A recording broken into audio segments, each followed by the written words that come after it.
911, what's your emergency? You want to go for the title? Sir, sexual harassment is a crime. And for the listeners at home, it is. It is. Not trying to imply that Buck was sexually harassing Eddie when he said that. We're just trying to imply that it is an inherently sexual thing to say. I will say, though, the way that scene just popped up out of nowhere in this episode did genuinely feel like harassment. No, it was a jump scare. Buddie swung at me so hard. There were several points in this episode where I was like, oh, it's that episode. Mm-hmm, but like on the whole, as an episode, it doesn't necessarily make that much of an impression. No, because it's not a cohesive, like, you know, semblance of like storylines, right? And so like you have all these like different like angles it's like coming at, and you know, you look back on the episode and you're like, I can see how all of those details would have gotten lost in just how messy this one was. Like, this episode is so messy that the copaganda storyline feels like the Joey Jeremiah subplot. Like, this is like it's the first time in the show where big issue cop stuff feels like the B plot. You know? And I mean, in that sense, maybe we should be grateful. But like the just the absolute like tonal dissonance of this episode, like, it might be one of the most egregious examples we've encountered so far in this show. And I honestly think that that's very funny. It's not like that bad. But it kind of is, because like we'll get into it. But like it's such a swing when Buddie comes at you fast like life, or when, you know, living with the enemy, you know, jumps up out of the bush, and then Maddie's doing her whole thing. It's such a strange balance, this episode. It's like that episode, it's like that clip that made Brittany Broski famous of her trying kombucha. And it's like, you know? Ooh, you know what? Well, I have been drinking this mango lime kombucha from the grocery store where I work, and it is really good. So I can't relate to Brittany Broski liking and disliking kombucha. I just like it. Nice. This isn't an ad for kombucha. Well, I'm glad we're both mixing things up, because I have decided to take a break from my Diet Coke fiendery. And so I'm now drinking Coke Zero. I bought what a difference. A 12-pack of Coke Zero at the store, and I'm like, you know what? I'm just gonna like sip this until I miss Diet Coke. And I opened it and I took one sip and I missed Diet Coke. But I had already bought the 12-pack, and so I'm like, you know what? I'm just gonna commit to it. I'm gonna commit. I'm not gonna buy any more until I finish this. It's fine. Everything is fine. A scathing indictment of Coke Zero on the First Respodcast. I'm glad to see that people in our comments. Sorry, this is unrelated. But glad to see people in our comments that are like sort of validating our tea with like season 3 not living up to its own hype. It's been an interesting revelation to like watch through these episodes and be like, I guess the show kind of had a flop era, like a mini flop era in season 3, huh? Yeah, and nobody acknowledges it in the fandom. What was I? Oh, somebody in our YouTube comments was saying something about like, oh, it's funny to watch you guys slowly realize that this isn't a very good show. And I was like, no. Okay, no. Listen, it's not that. It's like we did earnestly enjoy seasons 1 and 2, right? Yeah. Like, there were only, oh my God, yeah. I think there was only like 1 or 2 episodes in season 2 that we were like, that one like wasn't quite as strong. Mm-hmm. Like, we really liked the show, and it's true, as I've said before, it could also be true that, like, since watching season 8, like, our love of the show, like, we're seeing it through kind of a different filter now, but I do think, like, I am not one of the people who believes that 911 is, like, a bad show by default. Yeah. I sometimes see people in the fandom be like, yeah, this show is bad, but we like it anyway. And it's like, well, no. Like, there was at least a time where it was quite competent television. No, you know? I totally agree. agree. It wouldn't win, like, an Emmy, but it was good, solid network TV.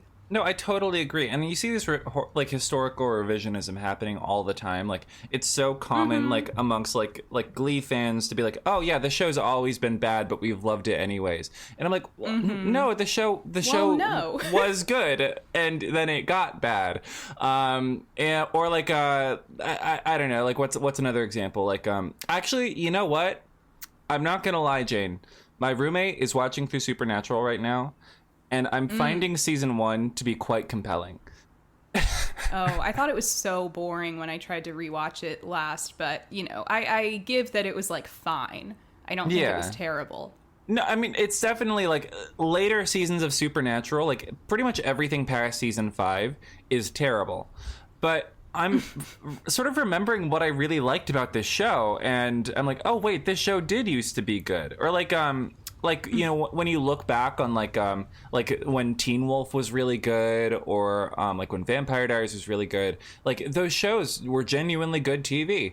And it's just like through the lens of hindsight that it's like, oh no, it's bad and trash and has always been trash. And it's, I don't think so. I don't think so, buddy. I think part of what we're doing here, buddy, I think part of what we're doing here is like, you know, trying to appreciate when the show is really good and shine a light on that. And it's just so happens that we're having a string of, you know, really bad episodes. And this episode, well, it's what you said. It's like a flop era. And I think it's just, it's interesting to realize, because we were not previously aware that this was a flop era, and now we're discovering it. But not to call out that one person in our comments specifically. Thank you for listening. We love you. We welcome you. Thank you for supporting our pod.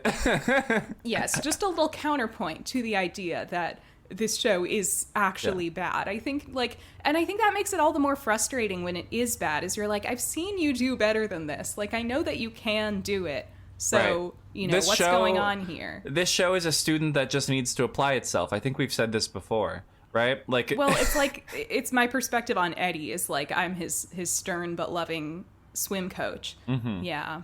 Yeah, like we're like, anyway. You know, we're the you know, the guidance counselor trying to get things back on track so they can get into a good college. Yeah. Right? Yeah, we're like, you're never going to graduate at this rate, 911. So with that very, very, you know, inspiring intro that bodes very well for everything we're about to talk about, let's get into Season 3, Episode 9, Fallout, directed by Marcus Stokes, written by Juan Carlos Cotto. You all remember Juan. He's been around. He will continue to be around. We open with this woman raking her lawn, and there's somebody on the radio talking about how there's a meteor shower, like, narrowly missing Los Angeles. As if things couldn't get bad enough. Earthquake, most devastating tsunami in U.S. history by, like, a really wide margin. Why not just, you know, the gods smiting down the people of L.A. with a storm of rocks from space? Why not? But don't worry about it, guys. The meteor shower is going to miss us. So then this, like, fake Amazon delivery person walks up. It's, like, not actually Amazon, but it's clearly styled to be Amazon. They walk up, drop off a package at this house that is apparently owned by this raking woman. A young woman answers the door. It's like a tenant landlady situation. So this woman answers the door. It's a young woman. She's not looking so good. She's got, like, really red, puffy eyes. She picks up the package, and the landlady's like, I'm worried about you. Like, you know, you've been cooped up in that house for a while. And upon bringing the package inside, the woman's like, yeah, well, I recently got fired from my content creation job. Insane. For, quote, not getting the voice of the blog. Okay. Which, like, I would be upset too. I would be upset too, but I do have to ask, how many blogs nowadays are actively paying people, right? I feel like that... True. Like, in 2019, would a blog really be... I mean, who knows? Like, were you co-moderating, like a Tumblr blog or something like that? Like, what? Like, was this like a Star Wars fandom thing, and you were making some cash on the side? You had a coffee link or something? Well, it could have been like a company hired a social media person to manage all of their social medias, and one of their outlets was a blog. Yeah, I'm just curious to know which company and the internal structures. But it was probably like Uber or Sweet Green or you know, one of these annoying modern companies that doesn't pay you well, but they have like a staff frozen yogurt bar, and that's supposed to make up for it. But basically, this fuck-ass millennial is wallowing in her misery. She's a crust queen. She is, you know, fully indulging in the self-pitying. And, like, I get it. Like, I totally get her. You know, she ordered a weighted blanket from Amazon. That's why it's so heavy. It's a weighted blanket. And she says it's like a constant hug, right? She has it on, and she's She's lying on the couch under the weighted blanket. She's listening to affirmations. I love this woman so much. I feel like we've all been her at one point or another, so instantly relatable. And then God says, fuck this one person in particular, you know? Yeah. Zeus smites her down because one of those meteors goes rogue from the pack and strikes her home and fucking burns a hole right through her side while she's under the blanket. Right through fusing, the weighted blanket and her torso and her couch, like down into the earth. Fusing the blanket and the chaise lounge to her body. Wow. God said, you want a weighted blanket? Well, here's a permanent weighted blanket. Yeah, so the 118 responds, of course. The lady on the phone says, there's a the sky 911 is call, falling. and the landlady, says, the sky is falling. Like she's Chicken Little, right? It's great. Like she's Chicken Little. And they see her, and it turns out, because the meteor was, like, you know, so hot because it was burning up in the atmosphere, not only did it, you know, like fuse the blanket and the couch to her skin, it also completely cauterized the wound, and by some miracle missed most, if not all, of her vital organs. Her pain is at a 4, right? Hey, it's not that bad. There's no bleeding. She should really just pull herself up by her bootstraps. Seriously, because there's no bleeding, the nerve endings are completely fried, so she's not feeling anything other than, like, sort of a general throbbing pain in her side. And she has a fucking hole in her. She has a fucking hole in her side. This is why everyone... so big that Buck can go under the couch and look up at Bobby and wave through the hole. Oh my god. And then he finds the meteorite, and I swear to God, it's like a dog with a stick, you know? He gets really excited. He says, should I grab it? And Chim's like, and the party Bobby's pooper like, it doesn't over here. belong to you. Yeah. Chim says it belongs in a museum, you know? I heard actually... it's like, come on. I feel like meteorites are fair game, like public domain. I feel like it's whoever first grabs it gets it. Like, you know, there's no land deed on that meteorite. Yeah, but Chim has to be over here invoking Indiana Jones, saying this belongs in a museum. Like, who are you? Let him have his stick. It's fine. Yeah. That'd be the coolest thing on his shelf, you know? And he could take it to a scientist or whatever to, like, have it looked at, and then he could keep it, like, this is my property, I found it, and get it framed, or, like, whatever you call it when you get it, like, a display for it, and put it up, and it's a constant conversation piece for, like, the end of time. He could gift it to his child. Buck is trying to sort of cheer up this woman, and he says... only one other person in history has ever been hit by a meteorite, and that was in the 50s. So, displaying some random knowledge, she asks how he knows that, and Eddie, Buck's wife, says that Buck was on the pier when the tsunami hit, and therefore he's now become obsessed with natural disasters. Yeah, but this woman, she's like, why me? Why was I punished? And Buck sort of turns this around on her and says, like, hey, you know, you might be the luckiest person on Earth because, well, the implication, you're going to get rich and famous off of this story. Right. Which is a hilarious thing to imply. But we do see her do that by the end of the episode. So yeah, like, good for her, honestly. It's LA. It's LA. You can be famous for anything. Yeah, she does the talk show circuit. She's mentioned in medical journals, like she's on the Wikipedia page, and you know she starts doing TED Talks about being struck by a meteorite and learning lessons about perseverance. It's right, great, and how it encouraged her to start her evil soul-sucking startup or whatever in Silicon Valley. She starts like a Talk to Us style podcast, like oh yeah, I don't know, Meteor to a. Meteor to a struck to a or something because you're struck by the meteor. Yeah, right. And finally, you know, this does seem to cheer her up a little bit. And as everybody's clearing out of the house, Chimney says, "Can't believe Hen missed this." And then title card, because yes, Hen is not there. And in fact, we cut to Hen in therapy with Frank. I think this might be our first Frank sighting. Frank is like the new department therapist. Yeah, I was curious because as the scene goes on, I guess a department therapist is a real thing and is a valuable asset. But I was curious how much of a conflict of interest it was to have multiple patients that all know each other. Well, I was a little confused is. at why they would have the same therapist for the fire department and the 911 dispatch, because we see that Maddie is also going to this therapist. It's like, obviously they work together a lot, but they're not like overseen. They're not the same departments. They're not like overseen by the same people. He's the one city therapist. City departments. For all like LA city officials, he's the one therapist. With some of these city budgets, that might check out.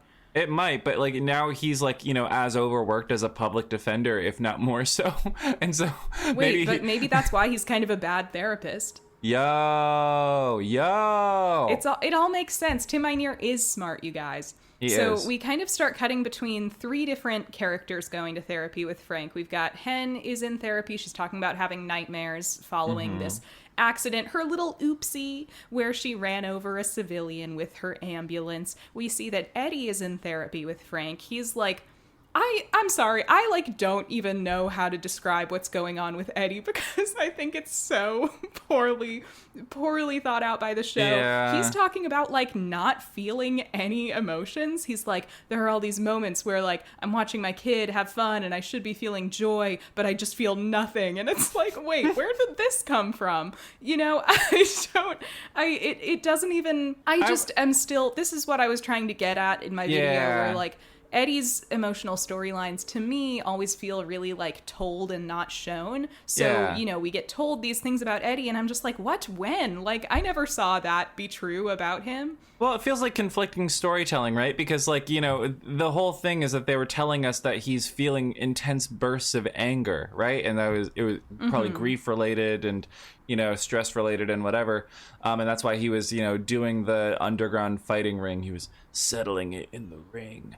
But then now here he is being like, I'm completely numb to life. It's like classic depression symptoms. And I'm like, I don't know a lot of depressed people who, when they experience intense bursts of anger that are trauma related, go out and do fight clubs. I don't know. I don't want to harp on the fight club thing. But so for one thing, I mean, one symptom of depression can be anger or irritability or probably even rage. But I was also just watching like some TLC reality show where somebody was meeting up with one of those like shitty TV therapists. But the therapist said something to them. I was just thinking about this because I was like, oh, what was I just watching that was about this exact thing? They were trying to tackle some guy's problem where he was like getting really mad at his family. Like he would have a really short temper. And they said something about how like if you're bottling up your emotions all of the time, you're going to start to only feel one emotion, and that's anger. And so in defense of the show, according to this TLC TV therapist, I think it might be true that like repressing your emotions could lead you to have anger issues. And also, they don't say that in this scene, so yeah, it kind of feels like there's no correlation. Like they don't even mention the anger at all. There's just no link to it, kind of disconnected. Yeah, that's the problem, is that there's no link to it. They're not actually like, putting in the connective tissue, so you're supposed to make the inference yourself. And we're given so little to work on with Eddie's like inner world that it just comes off as like a complete non sequitur, Yeah, he doesn't say like, in the moments where I feel like I should be feeling something, I'm not feeling anything, but then any little thing will set me off and I'll get angry. He just says, like, I don't feel anything. And it feels like this brand new thing that we've never heard about or seen from him. Yeah. So that's weird. But finally, we also see Maddie in therapy with Frank. She is, of course, doing her, like, government-mandated therapy that her work is making her do after stalking this lady. She is, like, not receptive to it. She thinks it isn't helpful. She's saying, like, I'm only here because my work is making me do it. I did a ton of therapy after the incident with Doug and, like, whatever. Like, I'm over it. But finally, we hear their reasons for coming to therapy.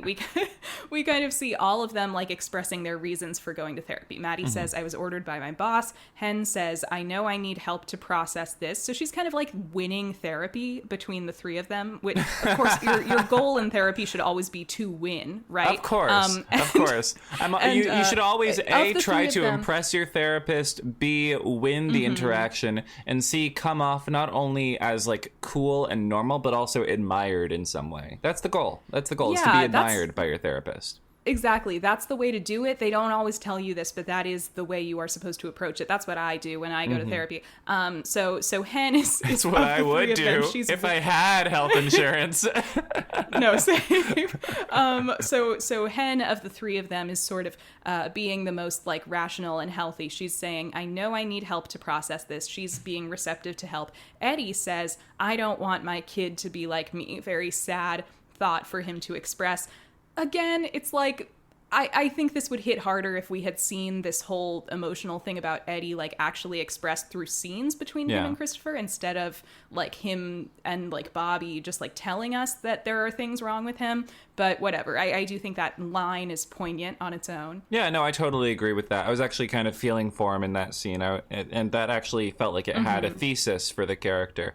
So that and I did think it was a better. good Ryan Guzman performance in that scene. Oh yeah, definitely, because you could tell it was like coming from like kind of like, you know, an emotionally true place, you know. And I feel like that's when he does his best work, is when like he's, you know, leaning back on like the father angle, leaning back on like sort of the guilt angle, or like the emotional repression, because that does feel like it's coming from like sort of an emotional truth that he's really good at exploring. So that it was good playing to his strengths there. And then they do this very strange sort of like match cut of, you know, Eddie saying, I nearly beat a guy to death. And Hen saying, I crashed into a girl and she died. And then Maddie saying, I killed my husband. And I understand. It's kind of funny when they line them all up together like that, right? I understand what they're driving at, right? That they're all dealing with their own sort of feelings of guilt, right? But I don't think Maddie's Doug guilt is comparable to the guilt felt by Eddie and Hen, and I don't think Eddie's guilt is comparable to Hen's guilt either. So it was just kind of a little strange, but I got what they were going for. Right?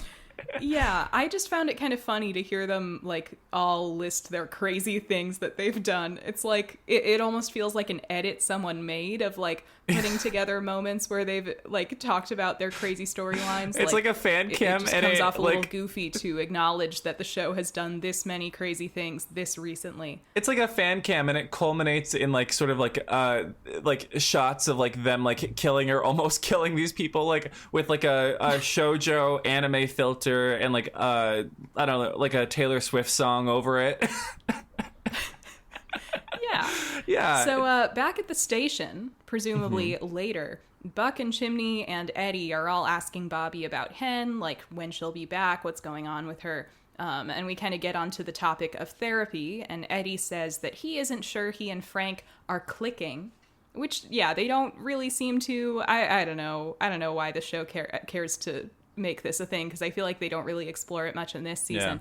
But Bobby mentions in this whole exchange that the therapist Buck slept with in season 1 doesn't work for the department anymore. Yeah. That's probably for the best. Definitely for the best. It's not clarified if she was fired or if she just doesn't work for that specific department anymore. I mean, given how openly Buck speaks about it and sort of the intimacy with which Bobby seems to understand the situation, it's plausible that maybe Buck told him about it, Bobby filed a complaint, and then she was removed from her position, which you deserved. Think she was stripped of her license? I mean, she probably should be, right? Like, probably should have been, if not. I during this scene where they're gossiping, I do want to say that like I had a moment where like I was flashing back to, oh god, which episode was it? It was one of the recent ones we just did where they're at Buck's loft, and it's Buck and Chim and Maddie, and they're talking about how they just tell each other everything about each other all the time, all day, because there's nothing else to do. And I'm like, that's so true. It's kind of fun to see that play out. Eddie, we find out Eddie had not heard about Buck sleeping with his therapist, so he's like, whoa, like, what's that about? And Buck says, like, I was going through a phase, like, you know, didn't you just go through one of those? And it's like, touche. Suddenly Athena arrives. She is back on the beat and no longer on probation, you know, free to terrorize the citizens of LA once more. And the enemy has infiltrated the firehouse. I can't. The enemy has infiltrated. Well, boy. Athena sees that May has emailed her college essay. She's like, oh, great, let me open it. At this point in the episode, I wrote in my notes, oh no, it's this episode. Eddie has a line acknowledging the existence of his sisters, which is always interesting. Eddie's he sisters remembers mentioned. the drama. He remembers the drama when his sisters were applying to college. So, that's interesting. His sisters went to college, but not him. And then he says, I think it's half the reason I decided to join the army. And I was like, no. Wait a second. What the fuck is this timeline? How old are Eddie's sisters? And are they older or younger? I think that maybe early in the show, they assumed that Eddie's sisters were older, but then later retconned it for them to be younger, because we eventually hear in season 5 that they must have been younger. We hear that Eddie crashed his dad's car trying to take his mom to the hospital when she was in labor with one of them. And I think it's implied that both of them are younger. But then here, it's like, Eddie, how would your sisters have been applying to college before you made the decision to join the military, which happened when you were 18? No, if I may white knight for the messy timeline for a moment. Okay. I am going to go out on a limb and say he saw the craziness with his sisters applying to college and their personal essays and the stress and all that. And he reflected back on when he was faced with the prospect of applying to college.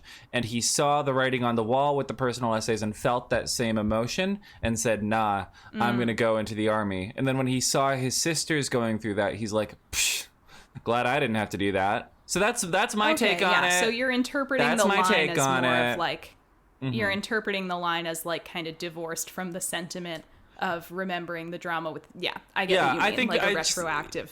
I think there's a period in there somewhere. Is my only take on it. But then Athena opens. Fair enough. Athena opens May's essay, and in all caps, a very large font, it just says "Living with the Enemy" by May Grant. It turns out that based young May Grant has written her college essay about what it's like, the conflicting emotions she feels being both an anti-racist and someone who's experienced racial profiling with the police, and having her mom be a police officer.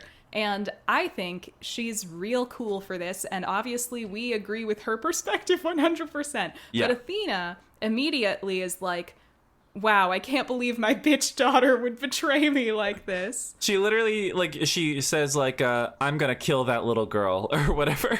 Yeah, it's like, girl, this is not... She didn't even read the essay yet. It's like on Twitter when, you see a headline and you get mad at it before you even open the article. Yeah. It's exactly that. But that's sort of our cliffhanger for that scene. And can I just say, she's doing all of this and making this fool out of herself. And they've the wig that they've styled for Angela Bassett in this scene is, I think they've teased it too much because it has too much volume, and so it looks like it's trying to eat her head. Oh no! It's this strange balance of sort of voluminous, but also has a professional hedge fund manager-esque side swoop. It does not fit. And also you never see it styled this way again. In the next scene with her, it's back to normal. I just had to call attention to that it was an early morning and the stylist was going at it with one eye open. I don't know. There's a possibility, but you definitely notice it. But anyways, that scene then we go to Bobby ends and that Hen way. at the station, and apparently the report about the accident has come out, and the report shows that the accident wasn't Hen's fault in the slightest. Her light was indeed green, but so was Evelyn's. Her light never changed. There was some sort of error with the circuit board. A malfunction, you might say. A malfunction, if you will. And Bobby says to her, you did everything right. Which, I touched on this in our last episode, that I do think this is kind of a cop-out that makes the storyline less interesting. Yeah. I get that. I guess it would be hard to bring the story back around if it turned out that Hen was responsible for killing this girl. But I also think it's kind of why even have this happen at all if you're not going to grapple with like her having any responsibility at all? If it's just going to be like, don't worry, Hen, you did everything right. Yeah. Like totally unambiguous. From that angle, it does feel almost like kind of needlessly cruel in that it's just like, let's just kill this random young woman and have no culpability for the person driving the ambulance. Right. It was just like a city works issue. Sorry, family of that girl. And the story does suffer because you see Hen like grappling with, later on in the episode, you see her grappling with like, if I can't trust my instincts, then I don't know what good I'm going to be at this job. I feel like I'm betraying myself. And it's like, well, that would be a really interesting character conflict to have, an internal conflict, but there's literally nothing that she did wrong and nothing that she could have done differently, short of stopping at the light rather than, you know, changing it to green when she's in an ambulance with someone who's dying. Like, which, by the way, we never find out what happened to Piss Boy from Amazon, right? Like, we never find out if he lived or died.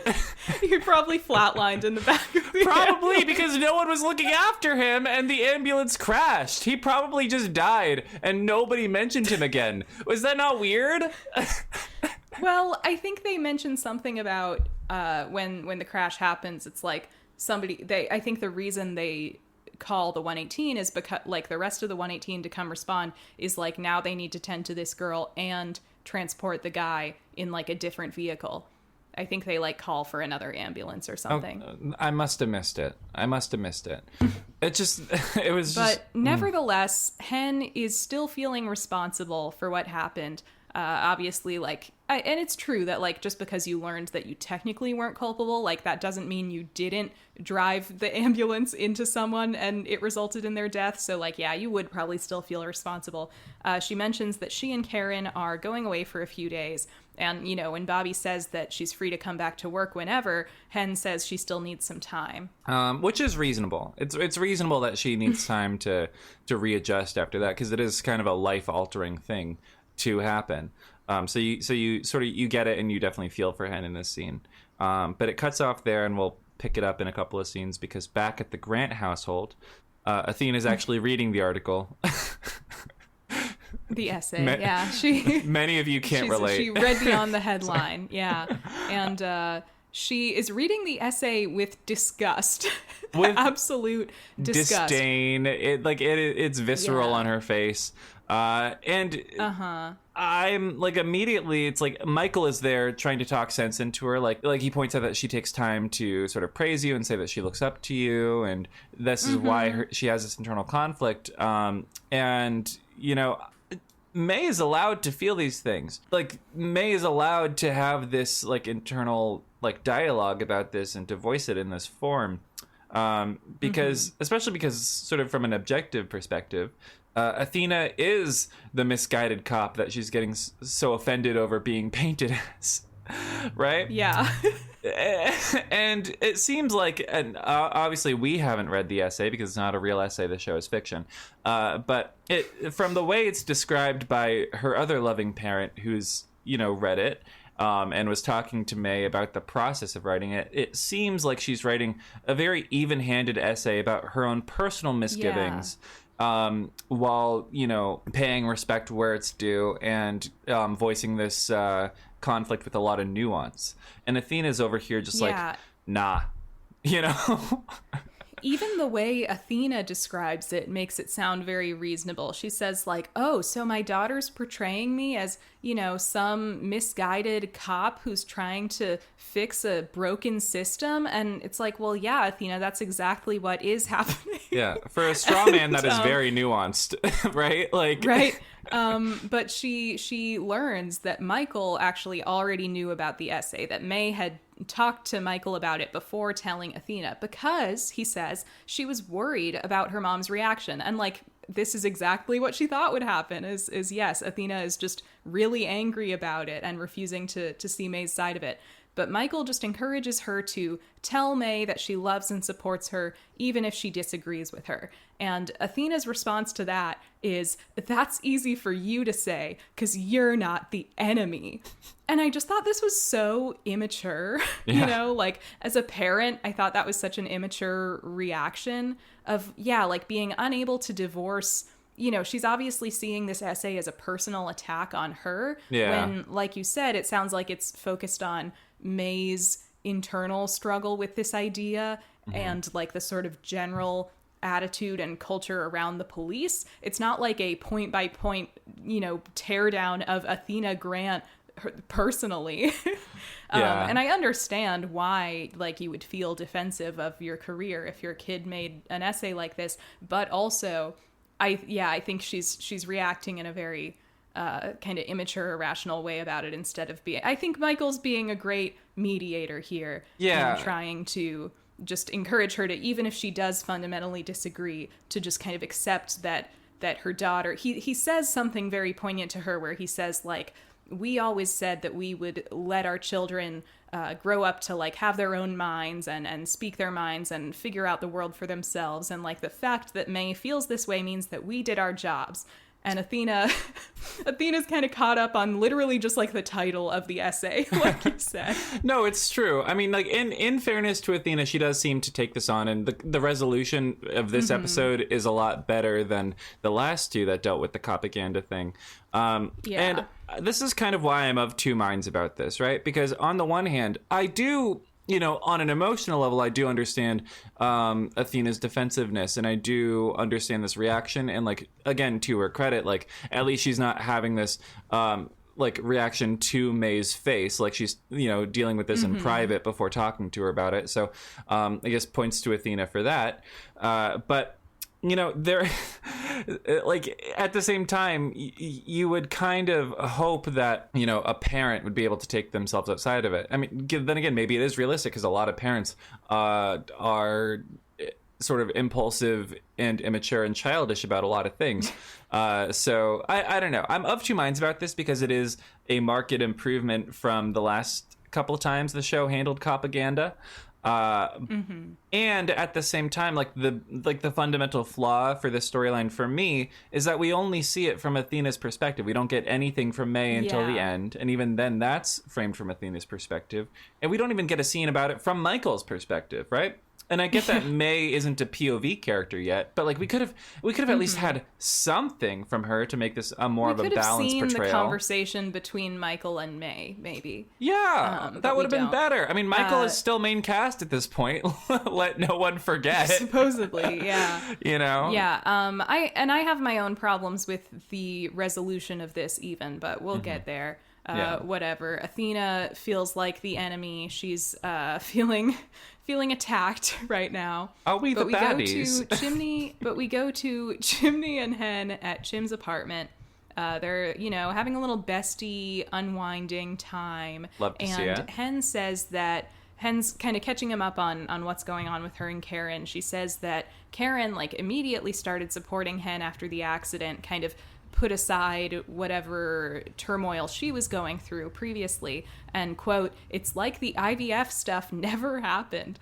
And I must say, that kind of makes it feel like they only did this, like, car crash storyline because they couldn't figure out how to resolve the IVF storyline. A little bit. So it's just like, oh, Karen's depressed, well, let's have some crazy shit happen to Hen, and then Karen's gonna have to stop being depressed so that she can support Hen. But it's like, and we do get a little more resolution, like acknowledging both of their stuff by the end of the episode, but that line really did feel a little like, oh, like, so this was just kind of a lazy attempt to get this storyline to move forward when you couldn't think of a good way to resolve it anyway. They gave it like the resolution, no material consequences for Hen, like in the long run, right? Like no actual like professional consequences, is because they needed to wrap this up in an episode. You know what I mean? Or at least they felt like they had to. God knows why.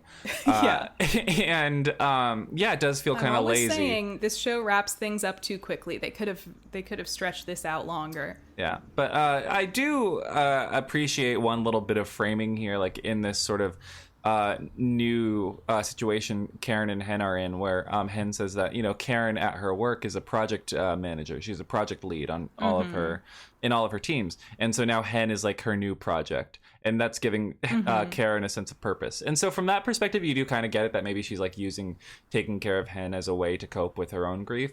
But we do just hear about it. We don't. We don't come to that conclusion ourselves, you know. But all basically culminates. Karen wants to take Hen to a healing spa, like retreat kind of place. It sounds kind of new agey, but you know, Hen is willing to try it. And Chimney ends up repeating Hen's own wisdom from a while back to her, that, you know, the world is full of patients but needs more caregivers, and so he thinks she should take all the time she needs because the world needs her back. So, you know, a cute Hen and Chimney bestie moment. Okay, about this wellness spa, I just must say, first of all, 2025 brain poisoning, instantly I'm like, okay, they're going to the White Lotus, they're going to see death, right? But but also, Chimney, like, he hears New Age, like spa, and like, this is how you know this is a heterosexual man you're dealing with, because he instantly starts like taking like crystals to task, like he's just like, oh, that sounds like a very crystal-y place, and I'm like, you would not survive a day in the gay community. Okay, I'm looking at my rose quartz I have on the wall that I bought for like healing energy of a very specific variety, and sit down, straight man, gays are talking. Oh, you're a crystal guy? Just a little bit, just you know, just I like to get a little spiritual with it. I like a scented candle, I like a crystal moment, I like a little meditation. What can I say? I don't know if a scented candle is inherently spiritual. Hey, it's centering, it's grounding, it aids in the process. It's especially centering. When it's like, it's rosewood. What? You know, scent, like a smell. It's centering. I didn't hear the T. Just a little bit of funny wordplay. On the pod, yes. I can't speak too much. My old roommates were crystal people, so I don't want to offend the crystal community. I just kind of think that that's bullshit. But then we go to the dispatch where Josh is like talking to some guy. It's not Terry. It's another guy we see at the dispatch occasionally. I don't remember if he even has a name, but he is a guy who works at the dispatch. And at first I thought they were like planning a little date, but they're not. They are planning like a group post-work coworker hangout for karaoke. Josh comes over to Maddie and he's like, hey, do you want to go to karaoke with us later? And she says no. She's like, you don't want to hear Buck sing Eye of the Tiger. And I was like, yes, I do, yes, girl. I do. Are you kidding me? The Eye of the Tiger. I would kill to see them humiliate Oliver Stark like that. Oh my God. But, you know he Josh would be away, like behind the scenes, you would just see him the most miserable he's ever been in his entire life. He would adopt like a fourth dog just to get through the misery, the anxiety. But it's his one vice. His dog rescue. Using dog rescue, like, I need to get my next fix of rescuing a dog. But Maddie gets a call from Tara, which is a surprise because obviously Tara kind of cut ties with her a couple episodes previously. But Tara calls her distraught. She's like sobbing on the phone. She's saying, Maddie, you were right. So Maddie rushes over to Tara's house. Tara answers the door. She's injured. She's kind of beat up, and she is holding a gun. Yeah. And she's like, Maddie, I shot my husband. I shot Vincent. I thought his killed him, but he's still alive. Hard. And he is still alive. She got him like right in like the area, like the pectoral area or whatever. And like in the shoulder, chest, kind of. And like you're watching him bleed out, and you're like seeing the damage he did to Tara, and you're like, just let him die, girl. Just let him die. It's fine. But Maddie, obviously, that's not her arc. Like, she doesn't let him die. Maddie has a very complicated relationship to this because, of course, she did kill Doug in self-defense. So she kind of knows both. But now she's experiencing this thing of not regretting killing Doug, but as she expresses in this scene, she like wishes that she didn't have to kill Doug. It's like regretting having to kill him. It's not just this unambiguous. Yeah, it's not this unambiguous, like, I killed the bad guy, and that's good. It's like, as she says, like, I killed someone I used to love. Like, I'll never be free of that. Yeah. Like, of course, she has complex emotions about it, and she is a good person, and she didn't want to have to kill someone, although she has technically done it twice. Twice. Oh, the body count. But the body count. But no, she is feeling complicated about this. And also, like, she's a first responder, essentially. So she also has this impulse immediately to rescue this guy, even if she knows he's a bad guy. It's like she's not just gonna become a vigilante about it. Yeah, So it goes back to that thing of like, we don't choose who we save, etc., etc. Yeah. She tries to call 911, but Tara really doesn't want her to, so she starts just like administering first aid. She grabs like a knife and some rubbing alcohol, starts doing an emergency thoracostomy, which is like, you're like, how does Maddie, I know she was a nurse, but like, do nurses know how to do thoracostomies? It's Maddie. We know Maddie. She's an incredible nurse, incredible dispatcher. She just does it like it's nothing. And this is when she expresses all these things of like, I'm not free, you know, I'm not. Tara's trying to tell her like, but you killed him, you're free. And she's like, no, I'm not, like, whatever. Yeah, this isn't, you know, a light thing to do. So she slices him open and she sticks her finger in his hole, and then she calls 911. She's like very like on it, like, no, we're calling 911. We're doing it. He's breathing again. We're doing it. Everything gets worse for you if he dies. So we're calling 911. And then when she does, she self-identifies. Did you catch this? She self-identifies as Maddie Kendall. I did not catch that, but that's very interesting. It goes completely unmentioned in the episode, and she does it twice. She self-identifies as Maddie Kendall. I didn't think that was still legally her name, especially because don't people call her Maddie Buckley?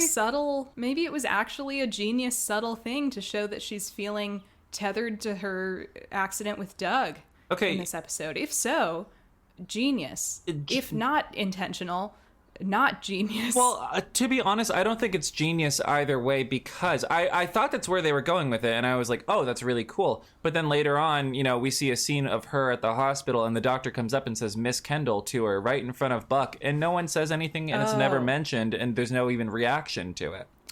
So they just forgore. I forgore. And I think they forgore, guys. And she gives all the details, right? She's like, yeah, there's a gun here. This guy's dying. Just be alert. And the cops roll up. Gotta say, the guy cop that rolls up, it's the thing. He's hot. Okay, it's frustrating. The guy cop is hot. We've seen him before. Yeah, it's one of the recurring cops on this show, and yeah, I guess objectively he is hot, which again could be the intentional copaganda on the part of this show. Yeah. But yeah, the EMTs take Vincent away, and Maddie sees Tara like consoling Vincent, so she's already a little bit like, oh man, like is the cycle just going to continue?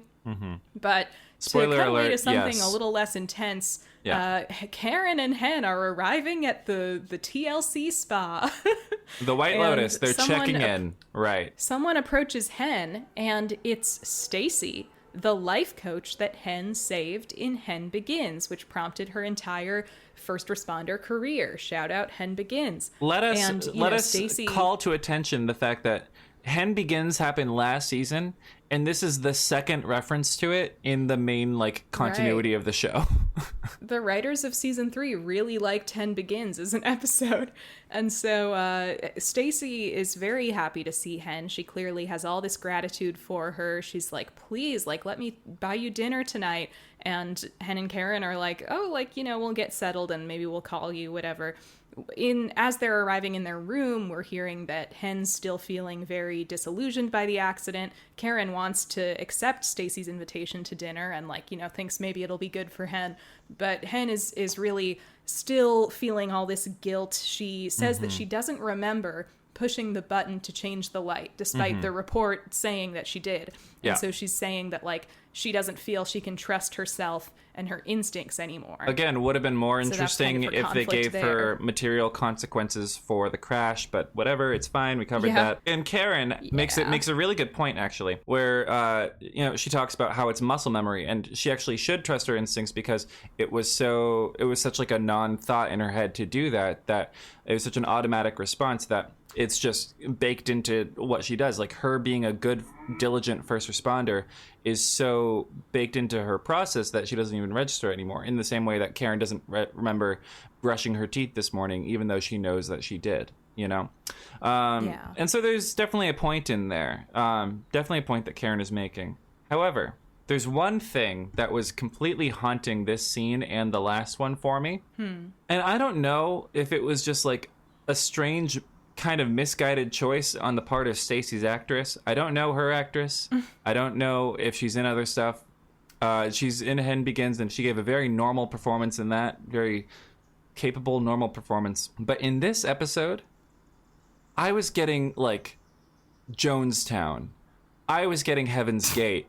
Just with the way that she delivered things, just with the sort of like the breathy, like bright-eyed, like unblinking way in which she delivered her lines. Yeah, she was very like smiley and serene in a way. I mean, I get it's a wellness spa, but grateful that her life was saved. But like, then they go to dinner with her later on, and like she's doing it the whole scene, and you really notice it.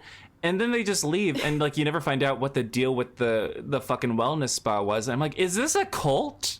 Did they just stumble into like a California cult? Maybe she's just really relaxed, okay? She's been in the hot tub all day. She's been in the sauna all day. She's been like getting the hot rocks on her back. She's been getting massaged. She's been listening to those affirmations that the meteor girl was listening to. The comet will come, now she just and behind talks like it a is cult a leader, spaceship, and we will, on the day of its arrival, we will transport our souls up into the spaceship and live for eternity.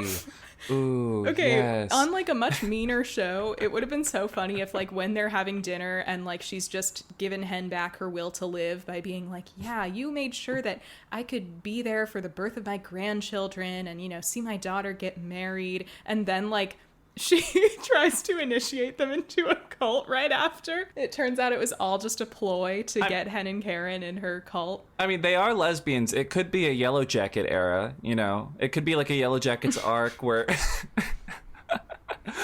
By the way, I just want to say I fell off of Yellow Jackets so hard in season 3 because I felt like it got bad and aimless, and so I haven't been keeping up with it. But if any of our viewers, like our listeners, are fans of Yellow Jackets, can you just like leave a comment telling me where the show goes and if I should keep watching it? Just a comment full of spoilers for a show this podcast isn't about. Please, just a call to action. This is my Hail Mary, because everyone I've spoken to who watches it in my life, like they all say the same thing, which is like, yeah, it's gotten bad, but I'm in too deep and I'm too not normal about it to back out now. This is the sunk cost fallacy at work. And I'm like, great. Because the first season of Yellow Jackets is genuinely an amazing, amazing, amazing piece of television. And I think the second season was also pretty good. What happened? Well, I haven't watched it. So back at the hospital, Buck and Maddie are in the hospital waiting room. Buck is like talking about how Maddie's emergency first aid was totally badass, but Maddie is not in as peppy a mood. No. Buck's kind of not reading the room. No, he's not. But Maddie, the hot cop walks back in, and Maddie hears from him that Vincent is actually not pressing charges. He's telling the police that he shot himself by accident. That's the story that Vincent and Tara are telling the cops. Maddie kind of expresses disbelief, and the cop's like, yeah, I don't really buy it either, but like, that's all we can do about it. So Tara comes out to thank Maddie, and she says that Vincent told her he could forgive her, you know, if she can forgive him. Ugh. And that they're kind of doing a fresh start and it'll be different this time. So Maddie realizes that Tara is not ready to accept help and perhaps will never be. She realizes that she's helped her as much as she can and she can't help her anymore. Yeah, I'm kind of two minds of this. Well, actually, I'm not even, because I'm really kind of struggling with this sort of like storyline resolution here, because like it's very clear that Tara is a battered woman and the cycle is just going to continue with them. This is, you know, classic case of like post abusive climax, love bombing, and then the cycle just continues. It's all part of it.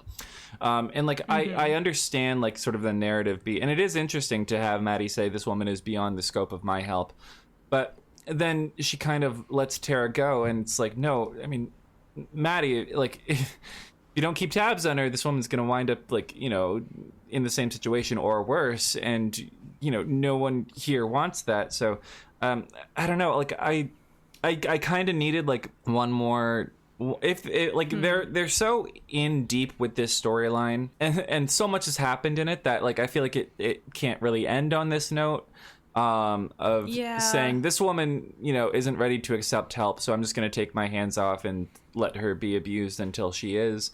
That feels... I think it's maybe more that, you know, Maddie, she was doing this really overstepping thing where she was stalking Tara, and now Tara continues to refuse her help, and so, you know, it's kind of two things where it's like, on the one hand, yes, I think it's healthy for Maddie to accept that she can't keep trying to force Tara to understand something that she clearly doesn't yet, and also, yeah, it'd be nice to see some follow-up, or Maddie being like, you know, take this card if you ever need help or something, or whatever. Like, give her, like, even just refer to like some sort of service, like a battered woman's shelter, or even like a counselor or something like that. Just something other than just completely taking your hands off the wheel. Because we are, because again, we are so just in case this deep. is a thing. Right. Just in case this is a thing, I'm not sure battered woman is still that much of an in-use term. Oh, is it not? You know.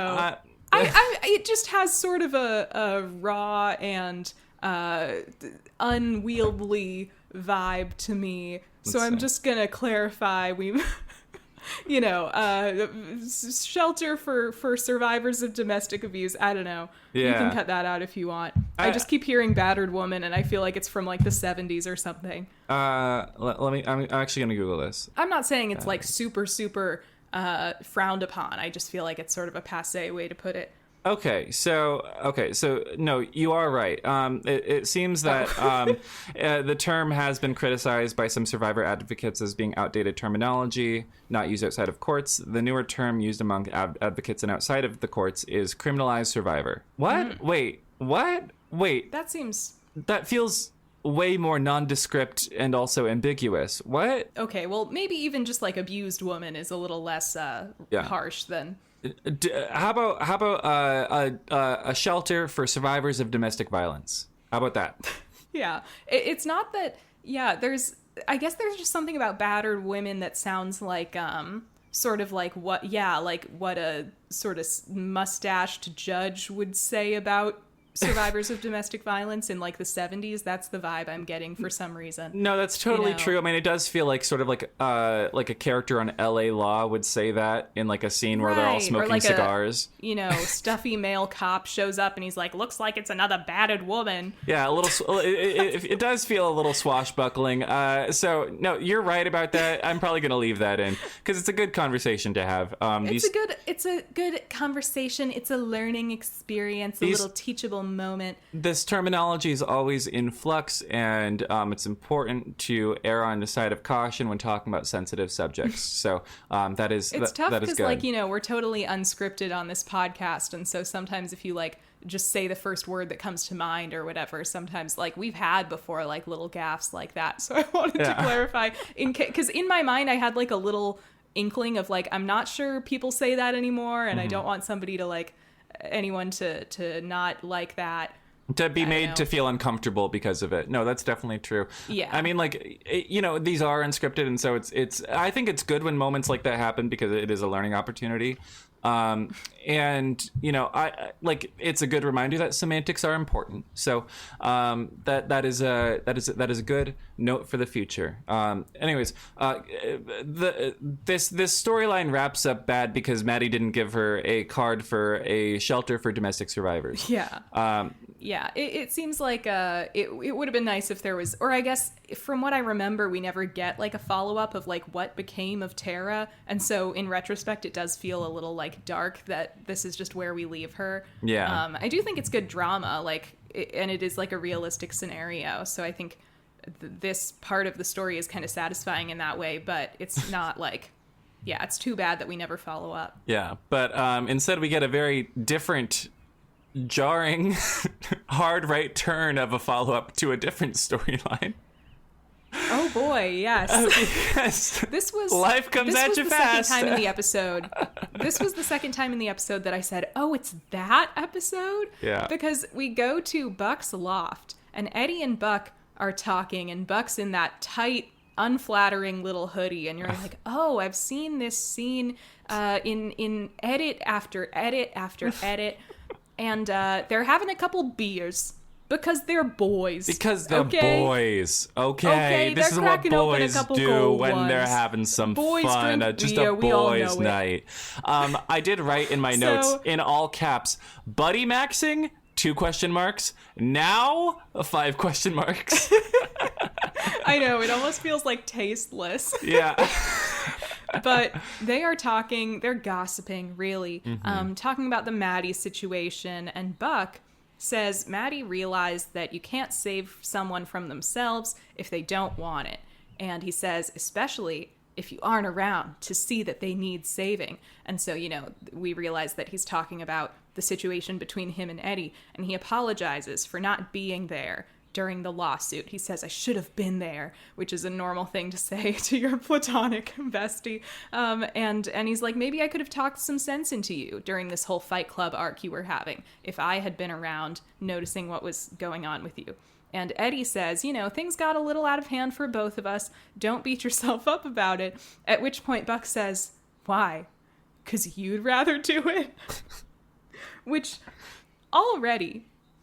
It feels, first of all, very, sexually tense in the way that scenes are when somebody's like, shut up, and the other person's like, make me. It has that vibe. It's like when, it's like, it's pure, you're wrestling, and then, there's that pause as, your lips are close together. What person's on top?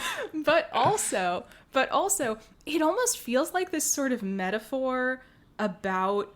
this metaphor for Eddie's entire gay repression thing of you're throwing punches over here, because it's sort of like that classic, you touch the skin of, you construct intricate rituals to touch the skin of other men. It's like you're doing all this shit because you have, I forget the name of the artist who made that poster, but it's like you're doing all this because where you'd rather be focusing your physical and emotional energy is on your beautiful best friend. But whatever. The guise of the scene is that they're talking about fighting, right?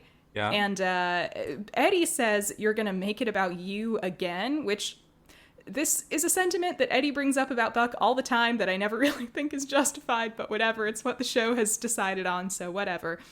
Buck says, I'm just saying, you were pretty pissed. I thought for sure that day in the grocery store you were going to take a swing at me.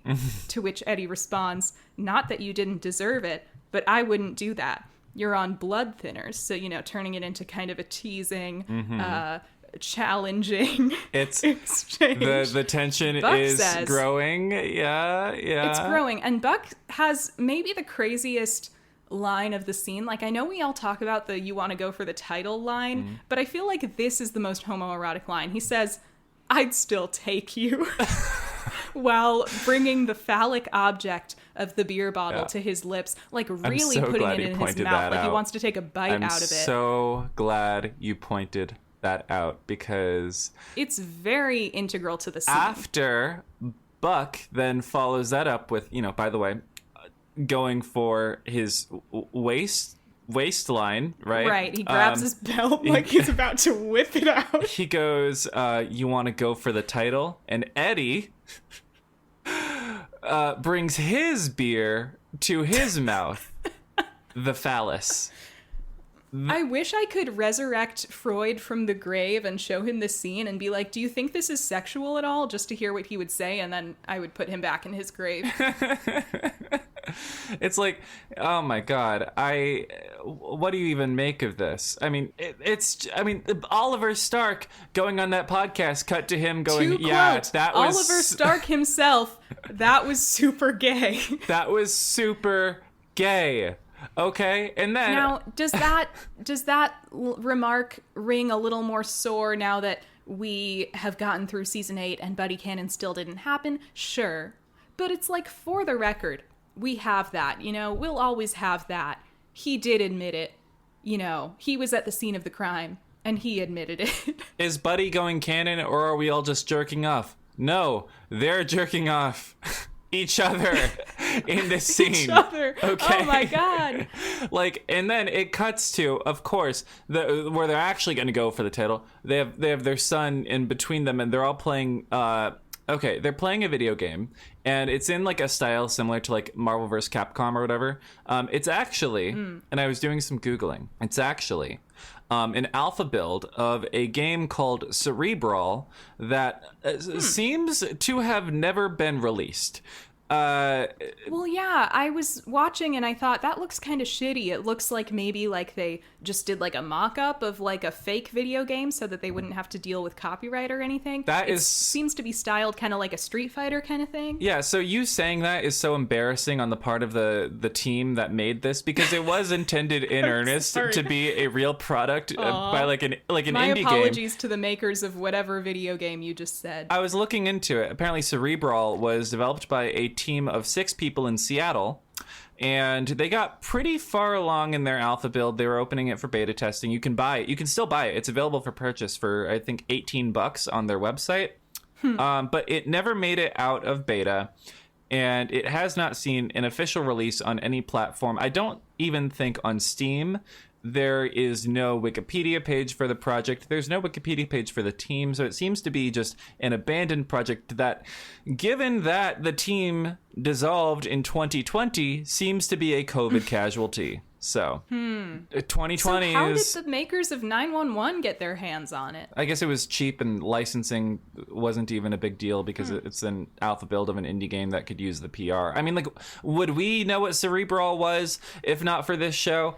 Well, probably not. Exactly. I was about to say, hey, creators of Cerebral, if you're listening, developers, take pride in the fact that, take solace in the fact, really, that your work will live on forever in one of the most loved gay scenes on 911. And if you are listening, come on the pod. Yeah, we'd love to speak to you. Oh, and at the end of this scene, Eddie says, "This is my kind of therapy." And it's like, honey, you gotta go to real therapy too. Yeah. But they settled it in Smash, and it's fine. Men will literally fuck each other through video games instead of going to therapy. Okay. Years and years and a lifetime of experience has told me that this is unambiguously true. You just spat absolute fire. No, like, it is realistic. It is so realistic, okay? So this is honestly a very... That could be like its own psychological theory, I feel like. This is a very truthful... You construct intricate video depiction game rituals of the male psyche. instead of touching the skin of other men. Yeah, but we hard cut from... oh my god, we have to call this episode Intricate Video Game Rituals. Please. But we hard cut from the intricate video game ritual to dinner with Stacy. They took Stacy up on her offer to buy them dinner as a way of saying thank you to Hen for saving her life and allowing her to find the good word of Jim Jones or whatever the fuck. Right, of course Stacy is secretly plotting to get Karen and Hen into her cult. Okay, this is what... She doesn't mention it this is where I thought was happening, was because Hen says it was serendipity that this happened. And then in this scene... Karen says it was serendipity that it happened. And then in this scene, Stacy literally says it was serendipity. I'm like, is this cult all about serendipity? Yo, what is going on? It doesn't go that route. The cult is called serendipity. She's just kind of cray. I'm not gonna lie. Stacy is like... Stacy talks about how she got to see all of these things, like her daughter getting married, her grandchildren being born, and all of that is ultimately because of Hen. You know, she's so grateful every day for her life. She's grateful to God, and she's grateful to Hen most of all. Okay, so no. The implication could be that Hen is God. Okay, but no. So I have to ask, does she mean she sees these things literally?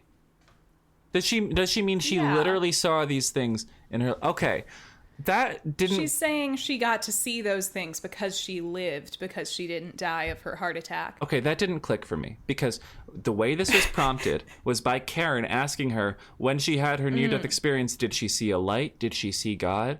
And she goes, no, I didn't see God, but I've seen other things. I saw Yeah, that does come off a little creepy. my daughter's wedding. I saw the birth of my grandchildren, and I thought she was like doing it like a reality shifter. Like I thought she was saying like I've experienced visions because I have found a sort of shroomy oneness or something, and so that like just fully did not click for me that she was talking completely literally like, oh, these are the life events because of the way that it was presented. Maybe I was so far up my own ass as well because of the cult shit. Yeah. But either way, I just think... And also, I will say that's also what the performance was giving. Okay, I need to repeat this. Yeah. This is a very shroomy performance. Okay, this is a very like I saw the Eye of Horus, and I've become one with the natural, like wavelengths of the universe or something. That's what this performance is giving me. But the point is, Hen saved her life. That Hen saved her life, and hearing all of this from Stacy kind of gives Hen some purpose back and reminds her how good a first responder she is and that she has value in this world, Elsewhere, a truck is pulling up to the gas station. Guys, a real life truck. This might be the realest, lifest truck we've seen on this show so far. Because this truck is full of nuclear waste. And the minute you see that radioactive thing on one of the barrels, you just know it's gonna go boom. They're bringing a dirty bomb into downtown LA. It's happening. Yes, we've got like an older truck driver named Ernest and a younger truck driver, and they are driving together. Ernest's like giving him some wisdom, and some very earnest wisdom, I will say. Yes, so true. He goes to check on the cargo and sees that there are these drums in the back of the truck labeled like radioactive. He realizes that they're transporting something kind of illicit that they weren't supposed to be transporting. And he tells the younger guy, once he's back in the cab, he's like, yeah, the company's been cutting a lot of corners lately. And suddenly, as they're driving through a tunnel, they like don't see that there's like construction blocking the road. There's a poor construction guy like waving his arms in front of the truck like, hey, stop. And they have not seen this until the last second. So Ernest swerves, they end up crashing, but it doesn't seem like too bad of a crash. Then another truck crashes into the back of their truck, rear ends them, causing a small explosion, and the contents of the truck light on fire. Yeah. And the fire... So that's not good. And the fire is white. Guys, we are dealing with white, hazardous scary materials. Chemical fire. Maddie gets the call and dispatches the 118. And instantly, okay, so at first, they show up and like, okay, so we know that there's radioactive material in there. They don't know what chemical it is. They put on their, protective gear, whatever, their masks, everything, just taking general caution. And they take a look at the fire. It's burning white. It looks, I think Chimney identifies it as magnesium. Now, for those... I think Eddie identifies it as magnesium. Right. Okay. So Eddie knows what magnesium fires look like. They've positioned him in this sequence as like knowing a lot about radioactive materials. I guess he just knows chemistry. You could say that he knows some things from his time in the army, but I think it's kind of funny that he's the guy in this scene being like, oh yeah, man, that's cobalt-60. Once those drums get burnt, this entire tunnel is going to turn into Chernobyl. But it's interesting the way that they build the tension here because, okay, so when magnesium burns, it gives off alpha radiation. That's what it emits. And alpha radiation is very low penetrating power. So the biggest danger posed is by either ingestion or through open wounds like the truck driver has. He has bad leg injury. But other than that, it's easily stopped by like clothing, and it doesn't penetrate the skin very well. So you're not really in a lot of danger of like acute radiation syndrome, right? Right. But then the guy reveals, oh no, it's not just alpha radiation there. It's fucking cobalt-60, fucking like nuclear byproduct cobalt-60 that gives off fucking gamma rays. The thing that turned Bruce Banner into the Hulk. They're gonna die, okay? They're all gonna die. Yeah. It is Bobby has a harrowing. great line when he hears this. And he says, you were transporting radioactive waste through the middle of downtown Los Angeles? I just think that's a great campy line. It reminds me of like Batman v Superman, like when they're like looking for like the white Portuguese, where they're trying to bring a dirty bomb into Gotham. It's like, oh wow, we need Batman on this case. Well, that leads to Eddie having my favorite Eddie line of the episode, which is, that magnesium's gonna burn through those drums. Once that happens, this entire tunnel is gonna turn into Chernobyl. I just think like that's such a ridiculous line to give Eddie, give anyone on the show, but I love especially that it's Eddie. It's so like the drama of that. It's so melodramatic. It's so intense, and like it's also like totally true is the thing. Like if if that it's not like 60 melodramatic goes, as boom. in like he's overreacting. It's just melodramatic that this is what the show is doing. I know, right? It's like one of these scenarios that it's like, wow, this is network TV, huh? Yeah. But Bobby tells Buck and Eddie to leave the tunnel, that he'll stay with Ernest. He's like, I need you guys to get the liquid nitrogen, because the other thing is that their water is not working on the fire. Like the magnesium fire is like reactive to water, so their hoses aren't doing anything. So instead they have to call in for liquid nitrogen, which will put out this fire. Yeah. So they've done that. He's like, Buck, Eddie, go get the liquid nitrogen. I'll stay with Ernest. They get out to check on Chimney, and they hear that the nitro is delayed because of like traffic, right? Downtown the LA, silent killer. You know.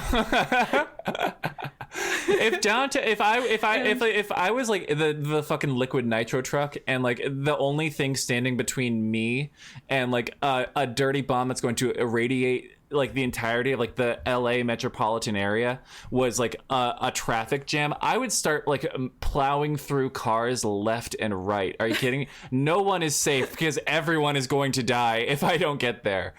And I would be so pissed too. I would be like angrily doing it too, like very righteous in like, honestly, I would find joy in it. I would find joy in pushing through. I believe you that truck. you would. But at this point, Bobby tells Buck and Eddie like not to come back in because the cobalt has now ignited. He says, we're at gamma radiation level. I was kind of like, how does he know that? Like, you just explained all this stuff about radiation, so I guess you know this stuff, but I didn't. I wouldn't. If somebody tells me the cobalt 60 is on fire and then asks me what radiation level are we at, I would be like, you are asking the wrong person. Maybe this is what not going to college does for you. You know, maybe this is what. Right. I mean, I guess it's true that maybe this was like a part of his training at some point in case there's ever a hazardous materials fire. It seems like a little specific, but what do I know? Maybe it's normal for him to know that, but it feels like an oddly specific thing for him to know. Bobby decides to use some of his CO2 to put out the fire, but that doesn't go a long way. He only has a little bit of it. Finally, the nitrogen is here. Buck starts pumping it onto the fire, utilizing his phallic fire hose, except this time it's liquid nitrogen. So, like, what does that symbolize? It's like a different, more potent version of his phallic symbol, which could mean nothing, I guess. I guess, you know, he's really going for the title with this, but they put it out, thank God, and now we have to deal with the literal fallout. This episode is called Fallout, and so far we've only been dealing with emotional fallout, right? But now there's literal nuclear fallout to deal with. Radiation fallout, yeah. And so the hazmat workers get in, they get Bobby and Ernest out of the tunnel, you know, the fire gets extinguished. Eddie says the fallout's gonna be minimal. Title drop. Chim says maybe not for all of us, and then looks significantly at Bobby. Chobby moment. Bobby is having his clothes and belongings like stripped and cleaned. He gets in the radiation shower. He gets in his turnouts, which I thought was odd. Like, wouldn't it make more sense for him to take them off? Which, well, no, I get that you can't just show Bobby naked on camera, but like chest up, maybe? No, they have to decontaminate the turnouts as well, because those are also radioactive. But like, why not do that separately? I don't know. I don't know. I'm not a scientist, so I can't provide a detailed explanation. We'll have to get, like, I don't know. I guess I'm just saying, for the purpose of realism, I think Bobby should have been fully butt naked in this scene. That would have been great. That would have been realism. And honestly, I want to see his bare ass on my television. So, like, missed it's a opportunity. double purpose. Missed opportunity number 4 of this episode, question mark. But then, then we go to... Okay, so then we go to... Because he gets his decontamination shower. And then we go to him in the hospital, and the enemy is in there with him for his results. Yes, his wife, the enemy. Athena and Bobby are at the hospital. The doctor comes in. They've been running a battery of tests. Everything looks okay. His urine test showed a little bit of elevated cobalt, but, like, he's not looking like he's in immediate danger. And they tell him they can discharge him soon, but they're going to have to run this battery of tests every week for the next 6 weeks. And then we get kind of an unfortunate, in hindsight, moment to end the scene where Athena says, I am not ready to be a widow. Ooh, and you're like, oof. Girl, no. You're going to eat those words. And then she literally says to him, she says, you will not get sick on me. And at that point, I was like, this is actually kind of insane. This is like so crazy. Well, it's just, can we take a moment to appreciate how remarkable it is that Bobby didn't die of this, right? Instead, like, like maybe he like got like long-term complications and then cancer happened and then he died of that. That would have at least been a callback, right? As opposed to, super virus. Yeah. But, okay, but also, and I just have to ask this. Maybe, I'm going to do the show's homework for it for a second. Maybe this was all a long game. No, maybe the Cobalt 60 is what killed Bobby's miracle blood, and that's why we never heard about it again. Maybe that's why it had no consequence. In turn, it made his blood weaker, meaning that he was more susceptible to the Crimean Congo fever, and that's why he died. Right. That makes sense. I can respect that. It's all connected. But so we cut away from that with Athena very powerfully going, you're not going to die on me. Sure, Jan. Sorry, girl. We go to Hen and Karen escaping Jonestown. Oh my god. It's like Athena's like, you will not get sick on me, and then Tim Minear texting her at 3 a.m. saying, OMG, you're gonna hate me. But no, Hen and Karen escape Jonestown, and they get back home, and they do say there was a lot of traffic on the way. Maybe it was the same traffic the nitrogen truck ran into. That would be funny. But they're talking, and sort of Karen's talking about sort of this process of taking care of Hen, and as she's like talking about it, you kind of understand that maybe this trip, this wellness trip, is more for Karen than it was for Hen, because it doesn't seem to have done a whole lot for Hen, but it does seem to have done a hell of a lot for Karen in her mood. Well, sometimes that's what you do when you're like, oh yeah, it's kind of like when you get a gift for someone, but it's secretly like a gift for yourself. Yeah. She was like, yeah, let's go to this rest and relaxation retreat that I've been, meaning to go to for like 10 years. It'll be great for you. The dad that buys his kid an Xbox so he can play it. But actually, what Hen is expressing in this scene is she feels the opposite. She's like not sure if Karen has gotten enough out of this trip. She feels like it was kind of all about her. But, Karen says she doesn't feel like she got shortchanged. She is really taking what Stacy said to heart about living in the moment and feeling grateful for everything. She says she's feeling grateful for Hen and Denny.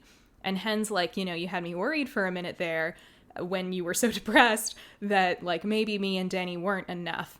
But Karen says actually the source of her anguish was she was worried she wasn't good enough for them because she couldn't kind of give them more children. And Hen really reassures her. She's like, I don't care how many kids we have, just that we have them together. Very beautiful sentiment. Very love, Your Honor. But before they can have some beautiful lesbian sex, Denny comes in, interrupts them, says he's done unpacking, asks if they can go pick up Paisley now. So Paisley mentioned. She is still around. She's not on screen. I guess they couldn't afford to pay the dog wrangler any longer than in season 2. And then they ask him, did you actually unpack, or are all your clothes just on your bed unfolded? And he goes, you only said unpack. And he's like the master of technicalities now. He's a master. So like one like 3 days with Karen's dad or whatever, and he's already picking up on like the master of technicalities. right? Great influence. I love Jenny because like I totally I was wondering got him. about that line. She says like 3 days with Uncle Trey or whatever, and he's already master of technicalities. So I was like, what's the lore there? Is Uncle Trey like a lawyer? Perhaps maybe we would know more about Karen's family if Karen got more screen time, but if Karen was a character with attention put towards her. But yeah, that's about the end of that. They decide they'll go pick up Paisley. Then we get Athena and Bobby arriving home. May, Harry, and Michael are there. So, it's time for our May-Athena confrontation. May says she's worried because she heard the truck driver involved in the nuclear waste accident could have cancer. Like, that's what they're saying on the news. So she's worried that the same could be true for Bobby, but Bobby tries to reassure her, like, no, I'm feeling fine. You know, my tests were fine.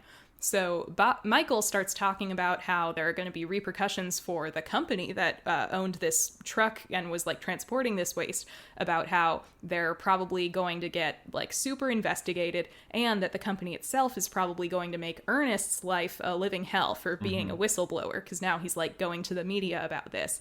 And May says that she thinks he's brave for telling the truth and standing up for what's right, prompting Athena to like look at her angrily. Oh my god, May is going to be like May is so in deep like in the hole with this college admissions essay. She's going to turn Athena against environmentalists. She's going to turn Athena against the concept of whistleblowing, which I don't know, maybe that's Athena, in line like, with her character. Full radicalization pipeline. This is the alt-right She's pipeline. like, my daughter was a little too annoying about being anti-cop, and now I don't believe in women having the right to vote. In a year, she's doing a podcast with like Marjorie Taylor Greene or like Candace Owens or something.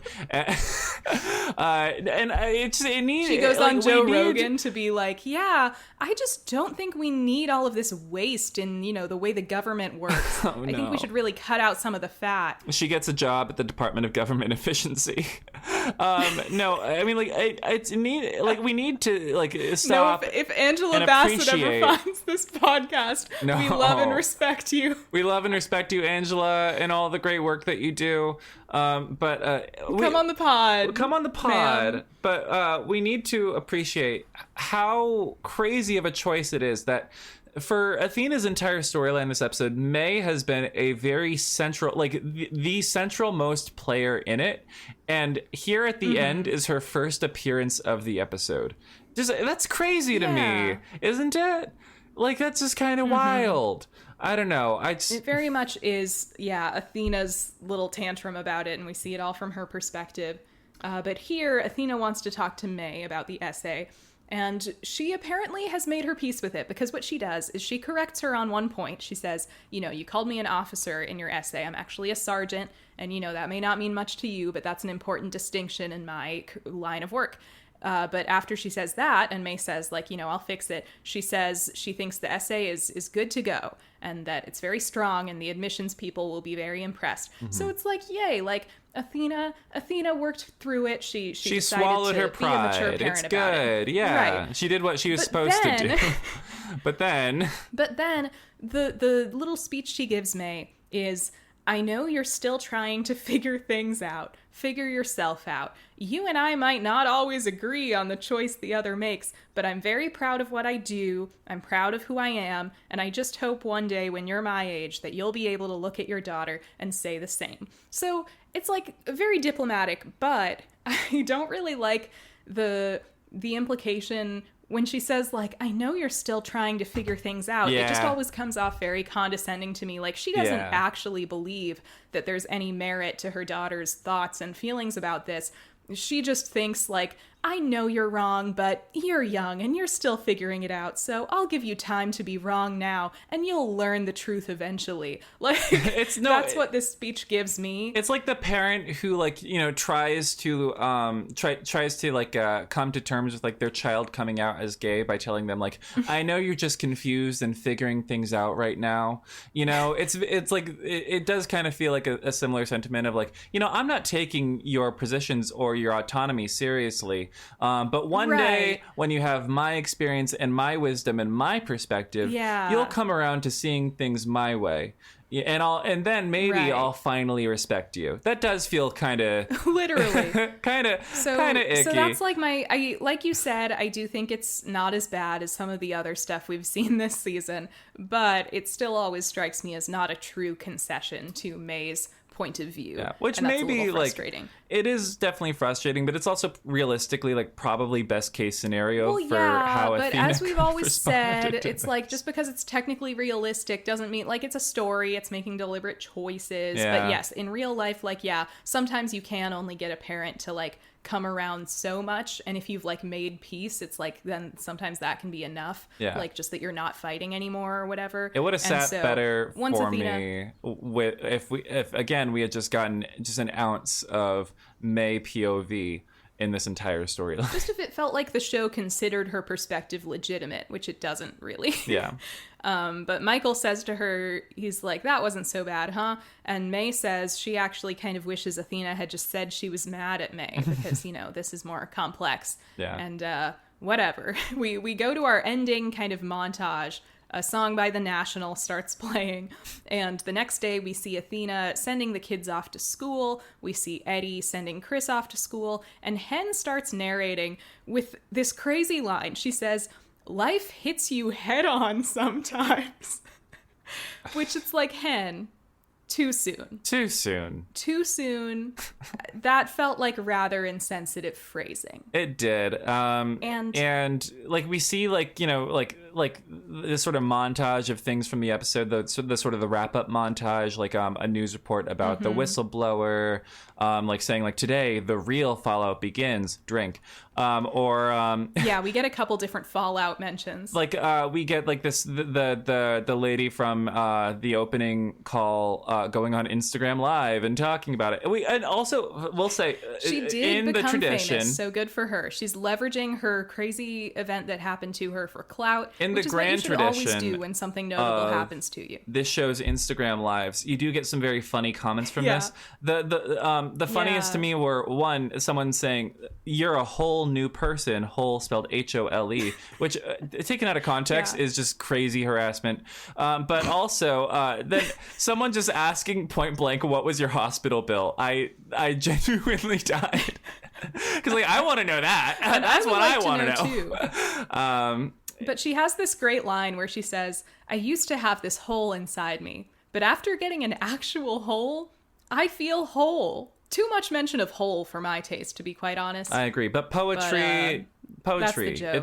it's good poetry. You love to see it. It's right, wordplay. and sometimes it's meant to make you feel uncomfortable. Yeah. So it's my other confronting take you. on this montage is that this is another instance where I feel like the narration is unnecessary and in fact kind of detracts from the earnestness and resonance of the scenes we're seeing. So I'm starting to think maybe 911 is just not a narration kind of show, and maybe they should stop doing this. No. I feel like it worked when Abby did it, perhaps because she was kind of this unique character who was kind of like, we start with her narration in the very first episode, She was right? she was So it positioned felt as like the more- narrator of the show. It felt like that. Yeah, it felt a lot more natural. And also, of course, that episode starts with narration, and then we continue to get narration, versus on most of these more recent episodes, like they'll just randomly have a character start narrating at the end of the episode instead of having it be a consistent element. So I think it often just becomes very corny, partly because these actors tend to get a lot cornier when they're doing voiceover. Cut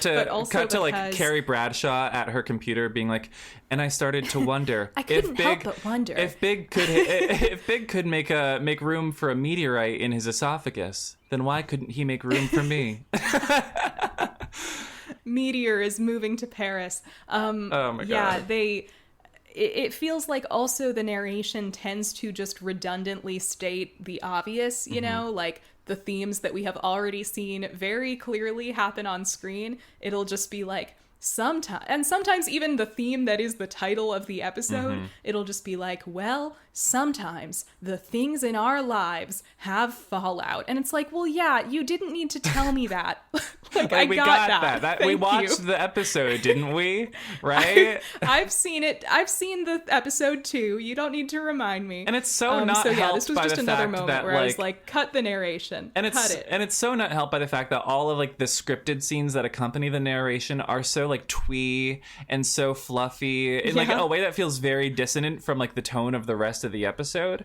And so it just feels like you know, sort of like amateur Tumblr fanfic style wrap up that it just feels, you know, trite, you know, it takes me out of it. And so I don't think I've ever personally been moved by any of these non-Abby narration moments, certainly not in recent memory. It just feels corny. It's corny.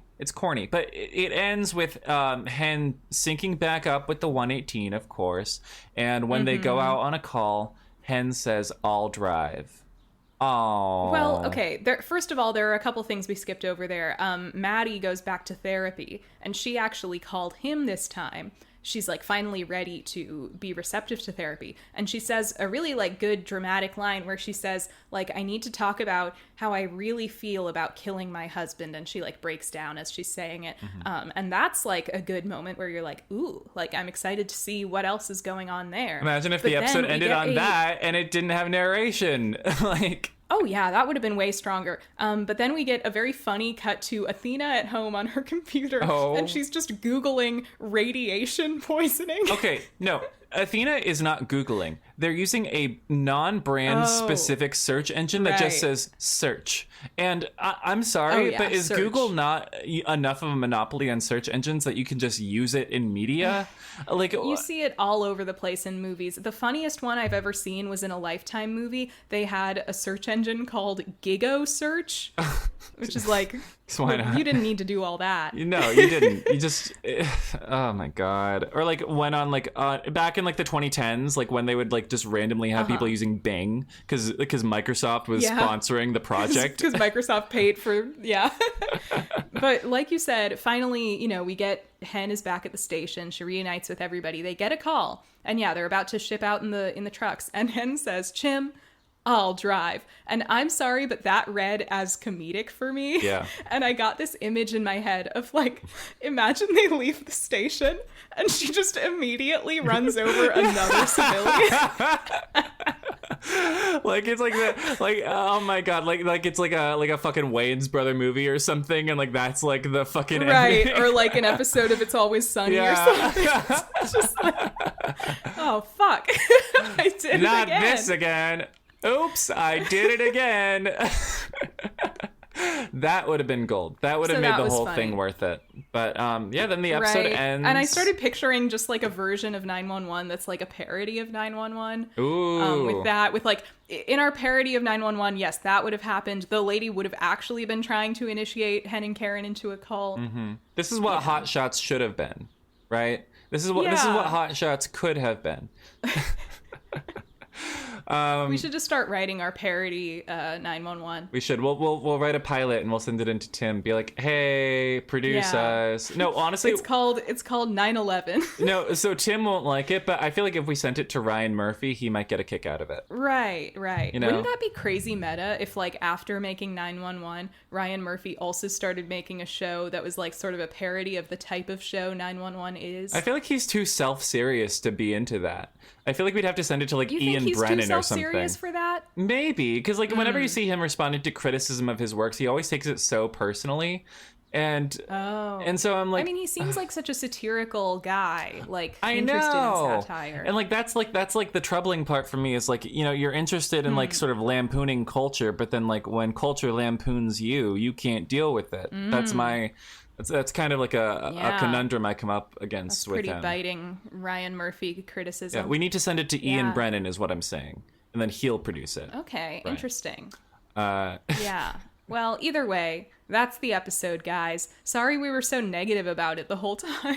I'm sorry, I just didn't like this one that much. Like, I didn't hate it in the way that I like hated other episodes. Yeah, and it's obviously got some iconic moments. I thought the Maddie stuff was all pretty compelling, and of course, you want to go for the title scene is iconic and it has been like like canonized by Oliver Stark. I don't mean canonized as in went canon in the fandom sense. I mean canonized like was biblically. given sainthood. Yeah, no, biblically. Yeah, canonized by Oliver Stark as like that was super gay, and I do think that's special. It kind of makes it special to rewatch in hindsight. He knighted that scene. Yeah, he took out overall, like a broadsword and like tapped it on the shoulders. And said, "You're gay." It's but you can cut this out if you wish. But it's like Buck and Eddie took out their dicks and tapped each other on the and shoulders. tapped tips. And they were like, "You've been gay knighted." They started You've docking. been gay canonized. Yes, exactly. I'm leaving that in. But yes, this episode on the whole, I feel like we made a lot of dirty jokes in this one. This episode on the whole, it's the show's fault for putting such a sexually charged scene in this episode. And besides, society's collapsing. I think, why not? You might as well. Why not? Yeah, why not sexualize 911 more than ever? It's interesting because there are some episodes that weave a lot of different storylines with a lot of different characters together in a very deft way that we really enjoy. But this one, it feels like everything's just a little out of sync, like the things aren't connecting that well. The pacing of the Athena storyline was interesting to me, the way they have it set up in the beginning, and then you like don't hear about it for like 20 minutes until they resolve it at the end. Yeah. Like that seems kind of odd. Yeah. So it's like not really an even balance of all of this. I mean, trust me, I find it kind of merciful that they didn't make us spend too much time on that, but it is kind of weird. Not everything is that even. The Eddie stuff it's kind of weird that they like bring that up and then it only gets revisited in that one scene with Buck, but we're not really getting at any of the things they brought up about like A, his numbness emotionally, or B, him not connecting with his therapist. Yeah, like so I don't know. The only thing we learn by the conclusion of that like little plot line, that little plot development, is that these two gay boys want to beat each other up in order to deal with their homoerotic feelings that they don't have the words to process or verbalize. Yeah, which would be a very compelling storyline if it were at all intentional or expanded upon. But unfortunately, it's just the somehow unintentional, accidental thing that happened. Yeah, and that's where we leave it. So with that, thank you guys for listening, and follow us on social media. Firsters Podcast. Check out our spelled gay how it sounds. Eddie-sode on our Patreon. We just made a gay Eddie-sode for our Patreon, our second Patreon bonus episode. So if you're interested in hearing us litigate the pros and cons of gay Eddie in character, right? Well, I wasn't really in character, and I honestly didn't do as good a job arguing as Ryan, because like I kind of pictured that we would like have our bullet points and we would just kind of go through our points and discuss them together. But then I got on the call and Ryan's like, yeah, we're going to do this like in real courtroom where you present all your arguments and then I present all my arguments. And Ryan had prepared like a character. He gave the performance of a lifetime as like Southern homophobic lawyer. I broke out my Stanislavski training from college. The actor jumped out. Oh, yeah. I had to do it. I had to do it. You disappeared into the role. And I was just sort of stumbling over my words like, he's repressed and he's Catholic. And I'm so here like, these gays believe... can't be corrupt in the use of America. Yeah, so even though I do believe that the argument for gay Eddie is more compelling than the argument against, I think you did technically win the court case, which is unfortunate. But I think like the court of public opinion is still sending Eddie to the gay electric chair over the straight firing squad. That's what the comments are saying. And as not as the character, but as myself, I have to agree with that. And I'm very happy about it. So keep doing it. And if you want to listen in, go litigate the case yourself. Okay. It's a great, big, fun time. And of course, we do end up whinging about queer bait eventually at some point in the convo. Yeah. And fandom opinions on Ryan Guzman as well. Of course. So have fun, fly free, little birds. It's a good time. Fly free, and remember, life hits you head on sometimes, and so might an ambulance. So that's why you should always look both ways before crossing the street or crossing an intersection with your car, especially if you are on the way to your debut concert at the LA Phil. Nailed it.